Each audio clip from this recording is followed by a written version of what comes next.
Naganap noong January 24 ang opisyal na media conference ng pelikulang The Loved One na pinagbibidahan ni Ann Curtis at Jericho Rosales. Dinaluhan ito ng press, fans at ng buong creative team ng pelikula, kung saan mas lalong napa-excite ang publiko sa nalalapit na pagpapalabas ng kanilang reunion movie. Sa MediaCon, kapansin-pansin ang natural na chemistry ni Ann at Jericho habang ikinukwento nilang kanilang karanasan sa paggawa ng pelikula.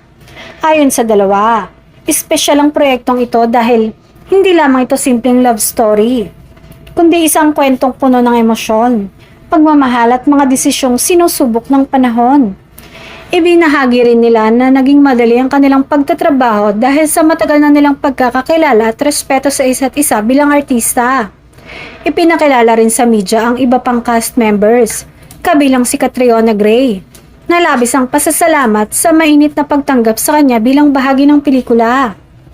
Ayon sa direktor, layunin ng The Loved One na maghatid ng isang makabagbag damdaming kwento na makakarelate ang maraming manonood, lalo na pagdating sa ikalawang pagkakataon ng pag-ibig.